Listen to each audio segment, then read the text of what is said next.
Boa noite, meus amigos. Sejam todos bem-vindos à nossa casa.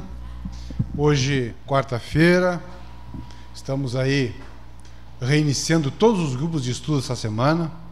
Nós estávamos no período de férias, né? Esse período de janeiro, fevereiro, tivemos de férias os grupos de estudos. Então, essa semana estamos reiniciando todos os grupos de estudo da segunda, hoje, da quarta-feira, da sexta-feira.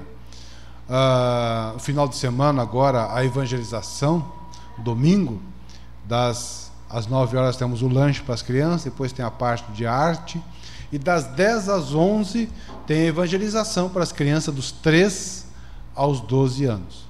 Tem também a parte da juventude, dos 13 aos 21, o estudo do Evangelho.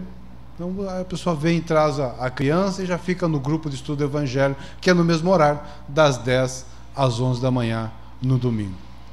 No sábado também os grupos de estudo, o Livro dos Espíritos, o livro O Céu e o Inferno, todos os grupos de estudos, então, estão essa semana reiniciando na Casa Espírita. Boa noite aos internautas que estão acompanhando pelo site espiritismosul.org esta palestra, que também estará disponível depois no YouTube.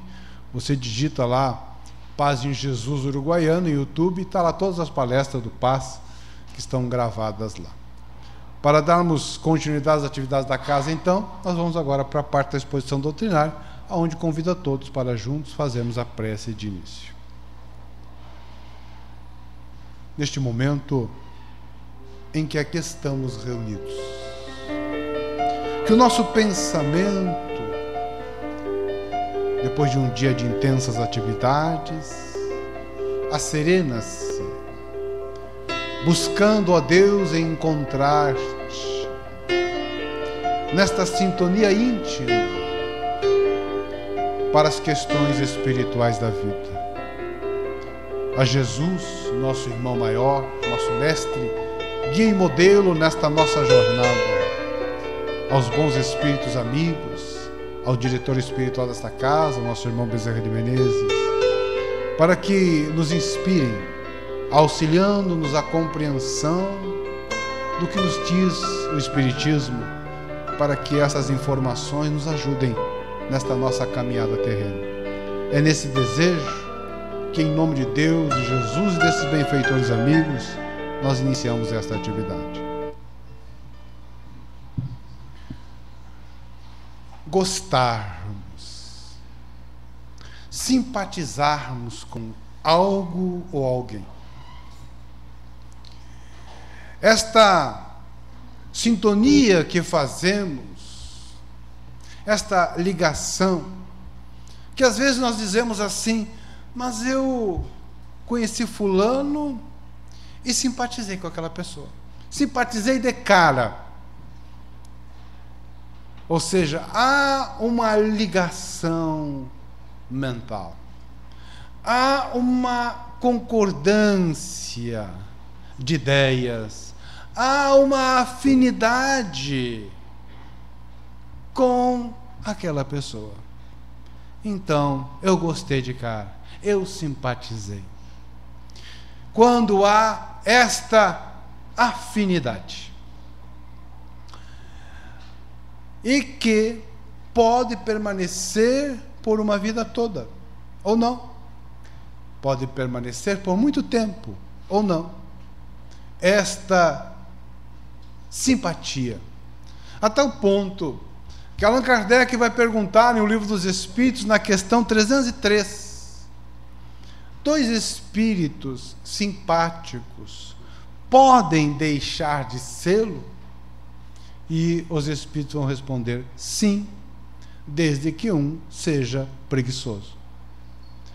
Ou seja, quando 2 espíritos simpáticos, um evolui, passa a ter preferências superiores, passa a ter uma sintonia mental diferente daquele que permaneceu, que não quis avançar. Então esses 2 espíritos que eram simpáticos deixam de ser. Ou seja, não existe mais entre eles uma afinidade, uma sintonia de ideias, de pensamentos. Ou seja, aquilo que um faz, o outro não gosta de fazer. E isso acontece muito na nossa vida. No nosso dia a dia, nós não nos percebemos dessa forma. Quantas pessoas que foram muito amigos, havia uma simpatia muito grande lá na juventude, na adolescência, e depois, pelo caminhar da vida, um tomou um rumo, o outro tomou outro, e eles deixaram de ter aquela mesma sintonia que tinham antes. Então, quando alguém passa a ter um novo modo de viver, diferente do outro, deixam de ter uma afinidade. Podem continuar, se encontrarem, não terem com isso inimizades, mas não têm mais aquela mesma sintonia que tinham antes. Então, dois espíritos simpáticos, dizem os espíritos, podem deixar de ser. Quando um avança, passa a ter um novo modo de viver e o outro não. Este gostar, este simpatizar, estas emoções do nosso dia a dia, estes sentimentos. Em O Evangelho segundo o Espiritismo, há um trecho que nos diz que no avançar dos nossos sentimentos, das nossas emoções, que são aqueles comportamentos que temos diariamente e que estamos aprendendo a lidar com estas emoções de tristeza, muitas vezes de raiva, de ódio, que surgem, que é comum no nosso dia a dia. Quando alguma coisa nos desagrada, nos vem inclusive uma emoção de raiva, de rancor, de mágoa. Podemos até superar isso, ou não. Tem algumas pessoas que não conseguem superar, mantêm esta emoção por muito tempo, a tal ponto que essas emoções acabam lhe prejudicando a própria organização física, lhe trazendo inclusive enfermidades, por manterem continuadamente aquela emoção negativa. Então nós vamos lidando com isso, vamos aprendendo a lidar com essas emoções de alegria, de tristeza, estes sentimentos no nosso dia a dia.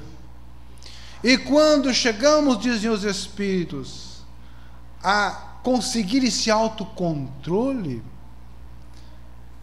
e no ponto mais alto dos nossos sentimentos está o amor.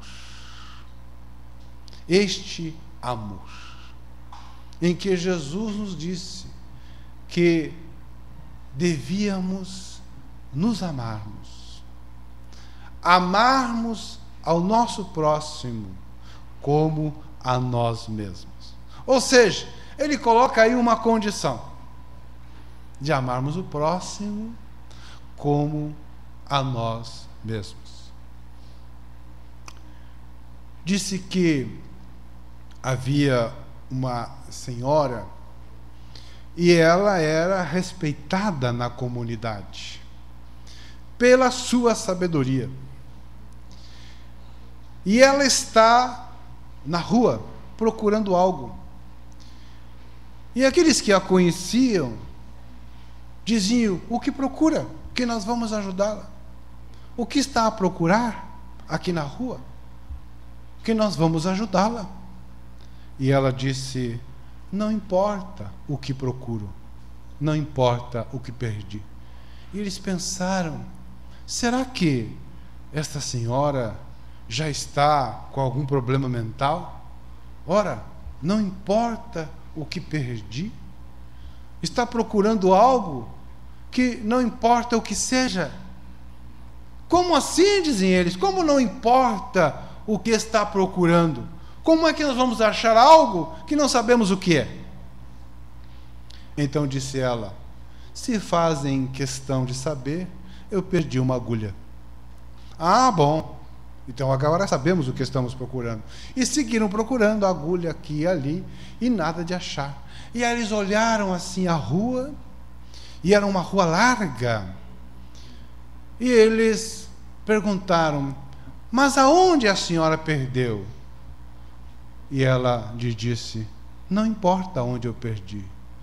Mas como não importa? Olha essa rua, é imensa, é larga. Se nos der pelo menos um espaço aonde procurar, fica mais fácil. Se assim o querem, eu perdi lá dentro de casa. Como?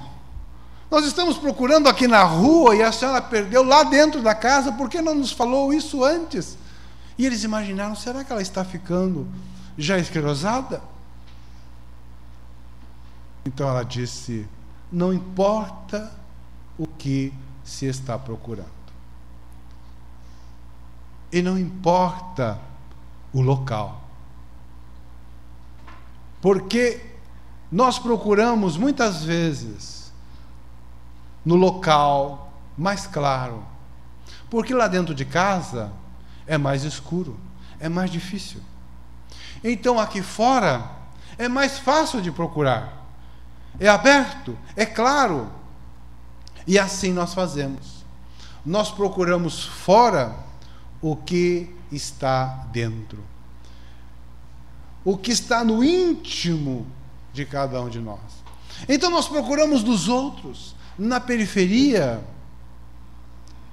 ao invés de fazermos uma busca dentro de nós, no nosso íntimo. Porque não poderemos amar o próximo conforme Jesus disse, se nós não aprendermos este amor íntimo. Porque ele disse: amai o vosso próximo como a vós mesmos. Como amar o outro se eu não tenho para comigo este amor? Que é o ápice, que é o ponto mais alto de todos os sentimentos, de todas as virtudes. Porque aquelas virtudes como perdão, por exemplo, perdoarmos, não 7 vezes, mas 77 vezes 7 vezes cada ofensa. Esta virtude que se exercita, porque virtude é um hábito adquirido. Então é um exercício diário. Esses valores que precisam ser reconhecidos em mim, eu preciso aprender a desenvolver. O amor é como o fogo em uma chapa de fogão, por exemplo, aonde este calor ele se externa. É um calor íntimo que aquece a volta. Então este amor é algo em mim que vai fazer com que a minha volta ele se manifeste, este sentimento. E que eu preciso aprender, que eu preciso analisar, que eu preciso conhecer. Então esta recomendação que Santo Agostinho faz em O Livro dos Espíritos, do conhece-te a ti mesmo, que já é uma lembrança lá de Sócrates, conhece-te a ti mesmo, ou seja, quem sou na verdade eu? Como é que eu estou agindo?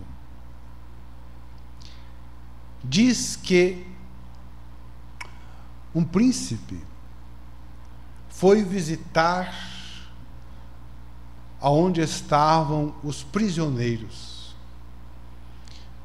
E ele foi com a guarda, com o chefe da guarda, e foi visitar os prisioneiros. e fez questão de conversar com cada um deles e ouvir os seus relatos.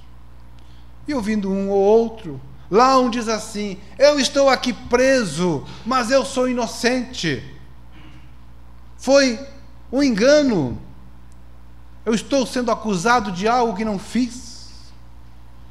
Foi lá o outro reclamando que ele errou, mas a culpa foi do outro, porque se o outro não tivesse provocado, ele não teria feito o que fez, e é por isso que ele estava lá dentro.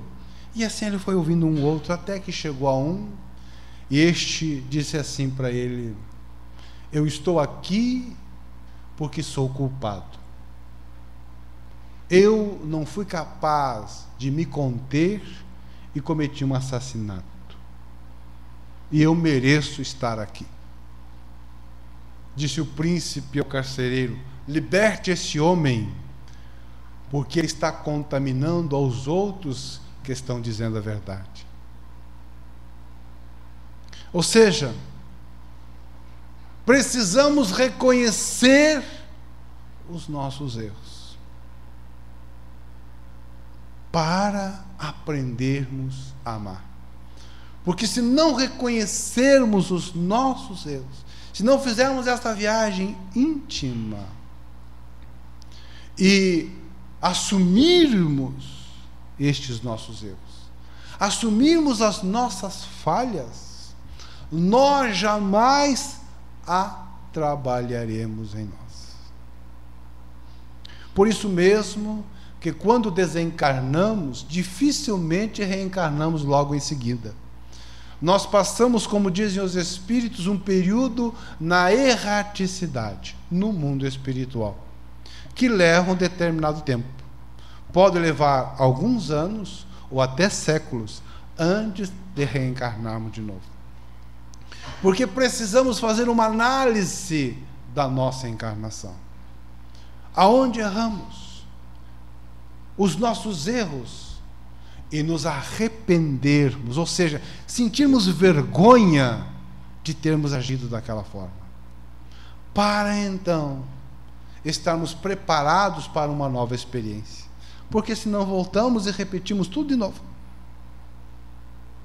A nossa encarnação é a oportunidade de repararmos o mal cometido, os nossos erros do passado. É a experiência que estamos tendo de reparação e que, pela bondade de Deus, nós somos aqueles que devíamos muito e, pagando 1/10 daquilo que devíamos, o Senhor nos perdoa o resto. Então, quando lamentamos a vida, deveríamos nos lembrar que é 1/10 de tudo aquilo que erramos, e hoje, pela bondade de Deus, estamos aqui resgatando só isso. Que a oportunidade é agora de amar, de exercermos esses valores ensinados por Jesus. Porque às vezes o espírita tem aquilo, né? Ah, mas eu vou deixar para a próxima encarnação. Na próxima eu resolvo isso.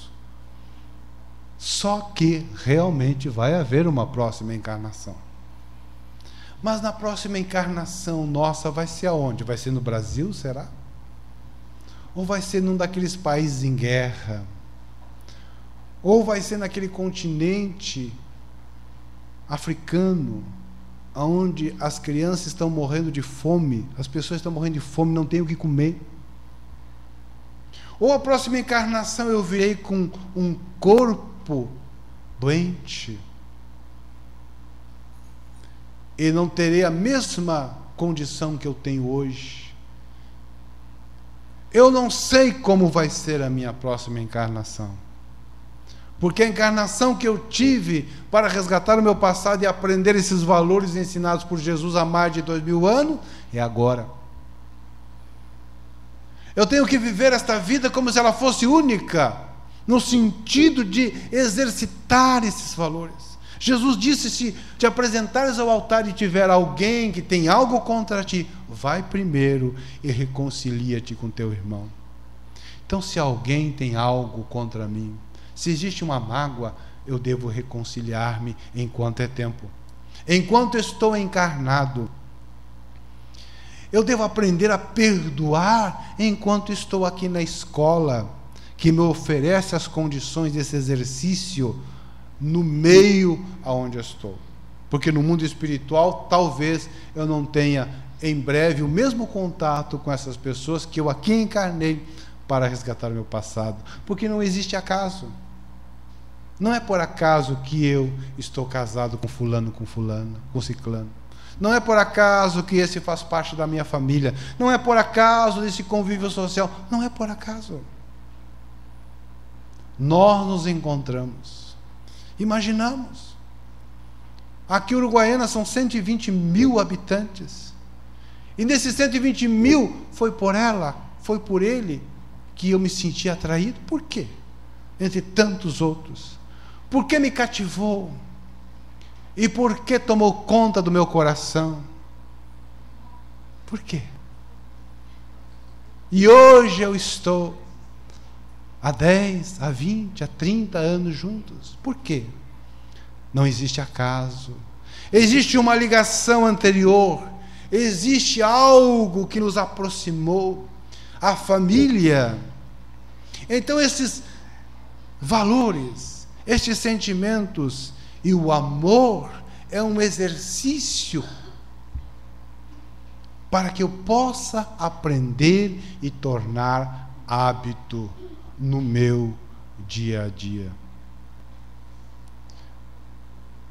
O rei chegou ao filho que havia cometido uma atitude que ele condenou, e o rei, muito severo, disse: você vai ser expulso e não herdará nada. Mas eu vou te dar uma chance. Se você me der uma resposta, e eu vou te dar um tempo, eu quero que você me responda o que uma mulher mais deseja. Eu sei que vocês aqui, os homens, sabem o que uma mulher mais deseja. Mas ele parou e pensou. É uma resposta difícil. O que uma mulher mais deseja? Mas eu preciso de um tempo. Eu vou te dar esse tempo. E você procure saber. E ele saiu no vilarejo a perguntar para as pessoas o que é que uma mulher mais deseja. Procurou as pessoas mais sábias e não conseguia uma resposta que o satisfazesse, porque ele não poderia voltar com a resposta errada. Era a única chance que ele tinha. E então ele viajou a cidades e foi viajando, e lá numa cidade distante ele encontrou uma bruxa. Era uma bruxa muito feia. Ela tinha só um dente e esse estava cariado ainda. E ele disse: eu vim até aqui porque me disseram que você, bruxa, tem a resposta que eu preciso. O que uma mulher mais deseja? E ela disse: você quer saber? Eu sei, disse ela. Mas se eu te der essa resposta, você terá que casar comigo. E ele pensou: mas disso depende a minha vida. Então está, eu caso com você. Qual é a resposta? E ela disse: o que uma mulher mais deseja é ter um autodomínio sobre si mesma, para tomar as decisões sobre a sua própria vida. E ele achou a resposta muito interessante e voltou para trazer a resposta ao rei. E disse: eu tenho a resposta. Qual é? O que uma mulher mais deseja é ter esta autonomia de decidir sobre a sua própria vida. Está certo. A resposta está certa. E aí ele lembrou que ele tinha que casar, porque ele prometeu à bruxa que casaria. E então ele voltou novamente àquela cidade distante. Ele procurou ir o mais devagar possível. Vá que quando ele demorasse muito, chegasse lá, ela tivesse morrido, né? Mas não, ele chegou lá e estava esperando ele para o casamento. E casaram-se. E eles se casaram, e quando chegou a noite, ela, na noite de núpcias, ela foi para uma sala, e ele agoniado, esperando ela voltar. Quando ela voltou, era uma bela princesa. E ele ficou assustado. Mas você é a bruxa? Diz ela, sim. Eu tenho um período, durante o dia, eu sou bruxa. Mas à noite, eu viro uma princesa. Mas você pode escolher. Eu posso, pela manhã, virar uma bruxa, e à tarde ser a princesa, e eu posso ser à noite a bruxa, e durante o dia a princesa. E ele disse, você é que sabe, você decide. E então passaram a noite de núpcias. No outro dia seguinte, ele acordou e lembrou-se que durante o dia ele teria que conviver com a bruxa. E quando olhou ao lado, ele viu a princesa. Ele disse, mas como? Você me disse que à noite era bruxa e que durante o dia era princesa? E ela lhe disse, você me deu autonomia para que eu escolhesse o horário de bruxa, o horário de princesa, e eu escolhi permanecer dia e noite princesa. Há mulheres que são princesas no dia a dia e quando vêm para casa viram bruxas. Há homens também, é verdade. Há homens também. Mas esta autonomia de eu escolher, a escolha é minha. Deus me deu esta autonomia. A minha vida é o que eu dela quiser que seja. A escolha é minha. Eu vivo a vida que eu escolho. Porque Deus me dotou de livre-arbítrio. Eu posso odiar ou eu posso amar. A escolha é minha. Eu posso perdoar ou alimentar uma mágoa destruidora da minha vida. A escolha é minha. Então, esta autonomia Deus me deu para que eu possa construir a minha vida. E a minha vida hoje é o que ontem dela eu fiz. Eu estou vivendo as consequências do que fiz ontem, da preparação da minha vida, de outra encarnação ou desta mesma. Quantas coisas na juventude a gente fez que hoje está sofrendo as consequências. E a minha vida será o que dela hoje eu escolher que seja. Então o amor é uma decisão minha e Jesus me convida. E eu me ligo àquelas pessoas que sintonizam comigo. Para finalizar,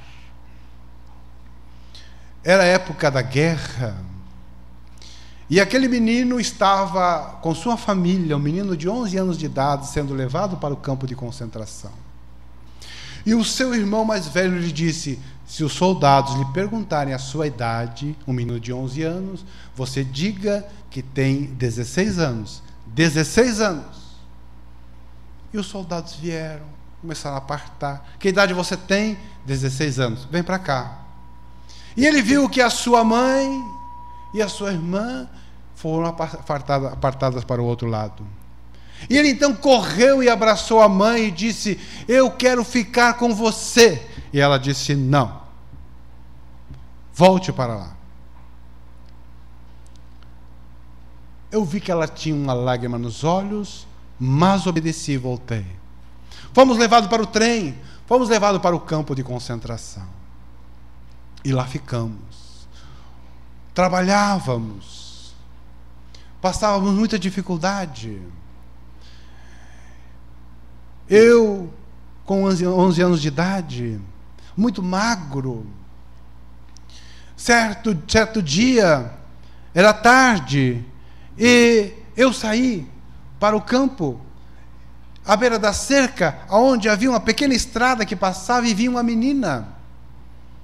E eu lhe perguntei em alemão: você tem algo para comer? Ela não entendeu.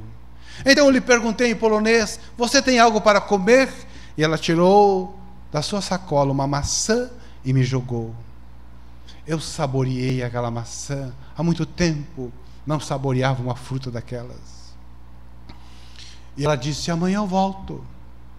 E na outra tarde ela apareceu. Até que eu estava sabendo que iríamos ser levados agora para a morte. Então eu disse para ela, naquela tarde que ela veio: não volte mais aqui. Nunca mais. Porque se te pegarem aqui, você também cairá presa. E no outro dia, ela, naquela tarde em que disse isso para ela, e ela perguntou meu nome, eu disse Hermann. E no outro dia, se preparávamos e os caminhões já estavam para nos levar, eu sabia que era para a minha morte. Estávamos todos preparados, eu, meu irmão, quando de repente um barulho e o portão arrebentou-se. Eram soldados amigos que vieram invadir o campo, já vinham invadir a cidade e nos libertaram. O tempo passou. Eu consegui abrir uma loja de concertos, já jovem agora, e trabalhava. Um amigo meu me convidou para sairmos, e eu não quis. Então ele me disse: você tem que deixar essas lembranças tristes do passado. Você tem que viver a vida. Você passa preso em casa, o campo de concentração ficou lá para trás. Esse final de semana vamos sair. E então eu aceitei. Saímos. E ele, a noiva e uma amiga. E nós fomos a uma pequena festa. A amiga, muito tímida, convidei-a para dançar. Ela aceitou, dançamos. E quando voltamos à mesa, ficamos a conversar, e eu lhe perguntei: qual o seu nome? Ela disse: Roma. Você é daqui? Disse ela: não, eu sou da Polônia. Você vivia na Polônia? Não, eu fui levada para um pequeno vilarejo em Berlim, e havia um campo, inclusive, de concentração. Inclusive eu me lembro, disse ela, certa tarde eu caminhava próximo à cerca daquele campo e vi um menino muito magro. E ele me pediu algo para comer, e eu lhe joguei uma maçã. Então a memória de Hermann voltou ao passado. Era aquela menina. E ele então lhe disse: aquele menino, quando pela última vez você foi lá visitar, ele não te disse que você não voltasse mais ali, porque havia o perigo de você também ser aprisionada? E ela disse: é você? Sim, sou eu. E naquela mesma noite eu a pedi em casamento. Passaram-se os anos, vieram 2 filhos e hoje os netos, e vivemos uma vida muito feliz. Os nossos sentimentos, as nossas vidas não são ao acaso. Amemos a esposa, amemos o esposo, os filhos, a família, porque nós viemos para amar. Foi para isso que Deus nos colocou aqui na terra, para que amemos, para que aprendamos a amar. Seguidamente, o nosso irmão Marcelo pergunta, quando faz suas palestras: você já disse que amou alguém hoje? É um exercício que às vezes faz alguns anos, né? Que a gente está ao lado da esposa e a gente passa o tempo, a gente vai deixando essas coisas de lado. E então a gente... É difícil, porque a pessoa já perdeu esse costume. Nós estávamos em Alegrete para finalizar, e na palestra, a palestrante fez essa pergunta: você já disse para a sua esposa, para o seu esposo, que você a ama hoje? E um dos nossos colegas que mora em Itaqui, ele conta isso. Ele lembrou-se que fazia muito tempo já de casado, fazia muito tempo que ele não dizia isso para a esposa. E isso tocou-lhe. E no intervalo, ele ligou para a esposa e a disse, ela estava em Itaqui, porque ela não tinha ido, que ele a amava. Claro que depois teve que explicar, né? O que é isso? Você me liga para dizer que me ama, o que tu está fazendo aí? Aí complicou. Mas é um exercício que temos que fazer, porque o amor é um exercício. Assim, meus amigos, meus irmãos, a nossa mensagem de hoje, nesse tema, que é um tema da doutrina espírita, no ensinamento do nosso Mestre Jesus: amai a Deus sobre todas as coisas e ao próximo como a si mesmo. Vamos fazer a nossa prece, as irradiações.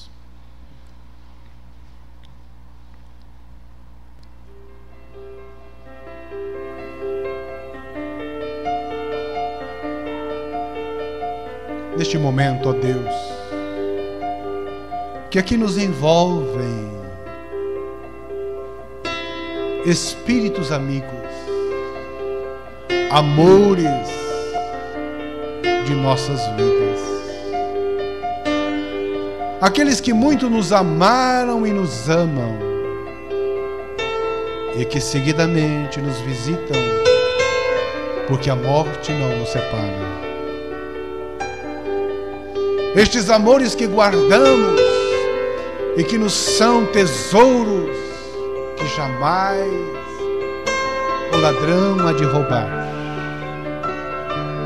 Tesouros que jamais a traça há de corroer, porque são os tesouros dos sentimentos, os nossos amores, nossos pais, nossos avós, nossos filhos, nossos irmãos, nossos amigos, que nos acompanham na vida imortal que todos temos, e que continuaremos nesse processo de ampliação do sentimento amor, fortalecendo e ampliando infinitamente o amor de Jesus por cada um de nós, nossos irmãos.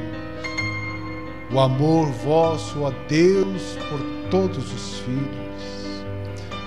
Um amor incondicional, que nos tenha amparado e ajudado apesar das nossas imperfeições.